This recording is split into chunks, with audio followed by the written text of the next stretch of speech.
Continuamos con nuestro recorrido por el socio Da Vinci. Estamos ahora mismo en uno de los lugares más emblemáticos, me animaría a decir, de la ciudad, que es la zona donde se centra la estación de tren, el taller ferroviario y también donde están las casonas David, ¿verdad? Las casonas que pertenecen a la villa inglesa. Asimismo, Jorge, como estabas mencionando, bueno, Sapucay se caracteriza exclusivamente por los trenes y más allá de los trenes también por el emblemático ferrocarril en sí. Acá tenemos los talleres del ferrocarril de Sapucay, que es único en su género, en donde se realizaban la reparación de las locomotoras. Y frente a esta infraestructura de los talleres tenemos la villa inglesa, una villa que albergó a los ingenieros ingleses que vinieron a hospedarse en este lugar como para poder encargarse de la construcción de estos talleres. Construcción que tardó 7 años, por cierto, en construirse, pero por completo. Ya la villa. No, el complejo de los talleres del ferrocarril. El complejo, Sí, el complejo de los talleres, porque en el contrato se estipulaba una duración de 7 años y ellos realizaron a cabalidad en el tiempo establecido. Y nos dirigimos ahora a lo que es el punto central, el escenario de todas las maquinarias que en aquella época se utilizaba. Bueno, los talleres del ferrocarril, así como estaba mencionando, es característico y se conoce como único en su género. ¿Por qué? Porque justamente en este lugar se realizaba la reparación de todas las locomotoras. Y la particularidad de los sapuqueños es que, bueno, existen unos trabajadores que se encargan de eso justamente y son los trabajadores únicos en su género en todo el Paraguay, quienes son los encargados de reparar estas locomotoras. Son los únicos, me animaría a decir, en todo el país que tienen esta técnica de reparación de locomotoras. Y como podemos observar, esta es toda la infraestructura por dentro.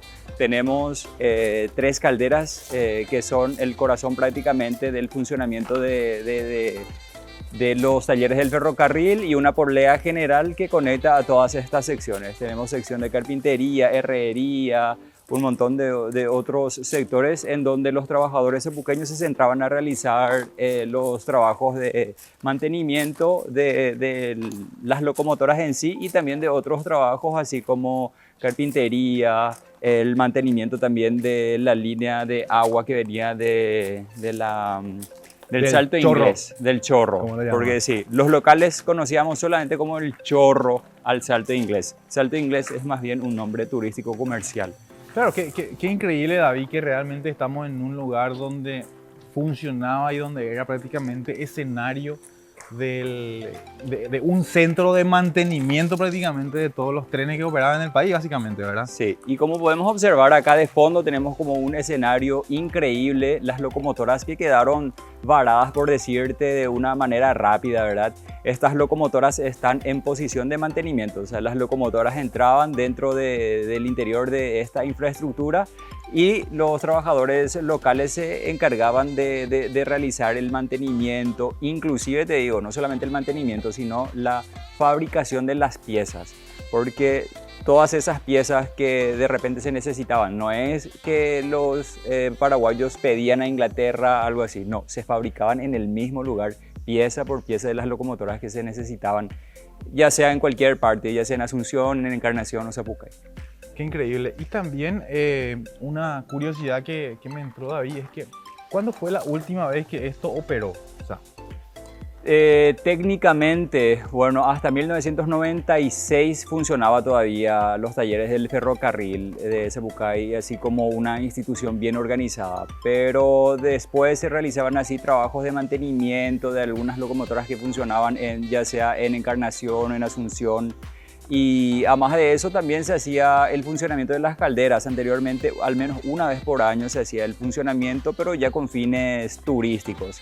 Se hacía la publicidad, después la gente acudía como para poder ver el funcionamiento de todas las maquinarias, que son en un 100% de origen inglés. Recordarle un poco también a la gente, David, que este lugar actualmente ya está abierto, obviamente, para todo público. Lo que yo no sé es si el proceso se hace, o sea, de agendamiento se hace de forma previa o directamente la gente puede llegar a este lugar. La gente puede acercarse, hace cuestión de un mes se habilitó siguiendo todos los protocolos sanitarios. De hecho, contamos con 2 guías internos y en el momento de ingresar, bueno, uno se lava las manos, se Todo el sanitiza, protocolo todo sanitario el actual. protocolo sanitario se sigue. Y la gente puede, porque hay gente que no programa su visita, entonces puede llegar porque justamente tiene un horario de atención de 8 a 16 horas. Entonces durante todo ese lapso de tiempo la gente puede ir organizando su tiempo y llegar.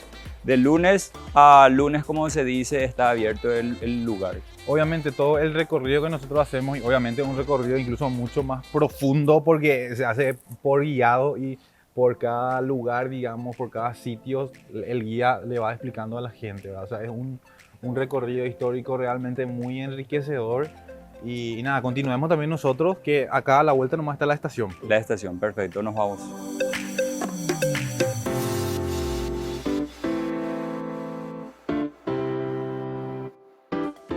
Seguimos en donde es el corazón histórico de Zapucay. Ya estamos en la parte de la estación básicamente, ¿verdad, David? Así mismo, la estación de Zapucay es también un lugar emblemático de esta pequeña ciudad y bueno, también comentarles de que Zapucay no es solamente los talleres del ferrocarril y el tren que se encuentra acá afuera, sino que tenemos un museo, el único museo montado así con miles de piezas, por decirte, que se encuentran en exposición en lo que es el museo propiamente dicho del ferrocarril, que se encuentra situado en un ex almacén de los talleres del ferrocarril de Zapucay.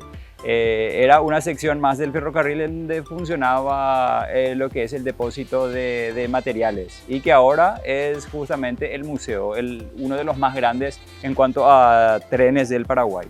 David, hay también una leyenda, o no sé si es leyenda o realmente es una realidad, para la redundancia, que se menciona de que muchos de los que trabajaban acá para los ingleses, de cierta forma, no es que tenían un ambiente laboral tan agradable y de por ahí no percibían un salario tan acorde. ¿Qué manejas sobre esa información?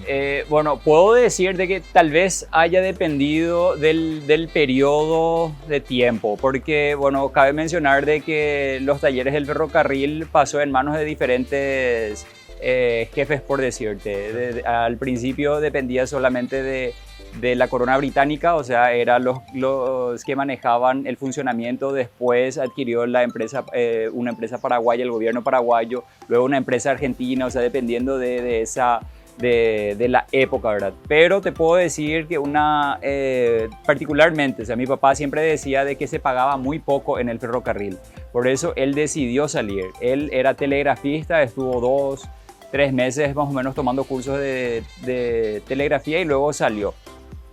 Y hay una especie de dicho particular en aquella época que decía que la gente que ganaba poco, inclusive un obrero que se iba a realizar un trabajo y que ganaba poco en el día, decía que era un trabajo inglés o un trabajo estilo inglés.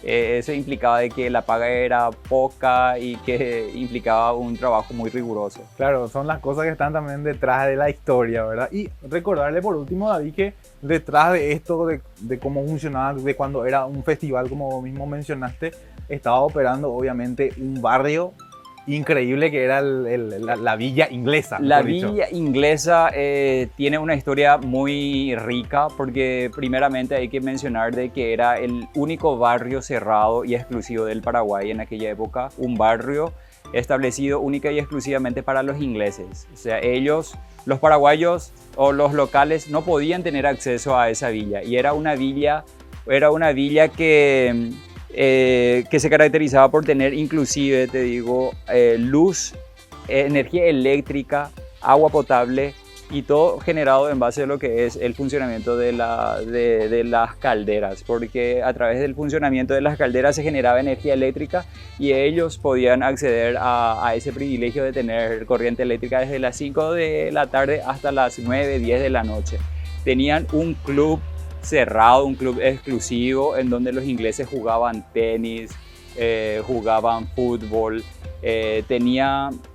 inclusive tenían pileta tenían pileta y dentro de las casas, cada una de las casas mantenía una estructura y un estilo y arquitectura inglés totalmente de aquella época. Los baños tenían tina, las casas tenían piscina, un montón de cosas. Era muy increíble y también tenían un acceso a la tecnología que en aquella época un paraguayo común no podía tener.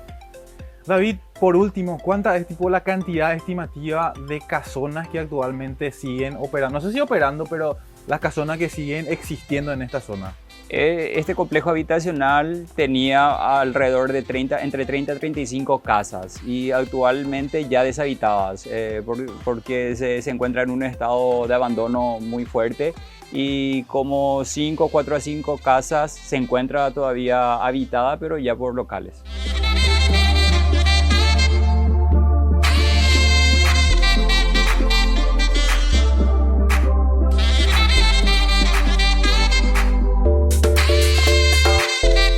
Y de esta manera estamos llegando prácticamente al final de un programa más, sin antes mencionarle y destacar que el turismo interno realmente hoy día nos necesita más que nunca, y también teniendo en cuenta que realmente esta actividad es una de las mayores aportantes, digamos, a la economía nacional, y es por eso su gran importancia, y además que ustedes también saben que es una de las pocas industrias, uno de los pocos negocios que realmente le beneficia a todos.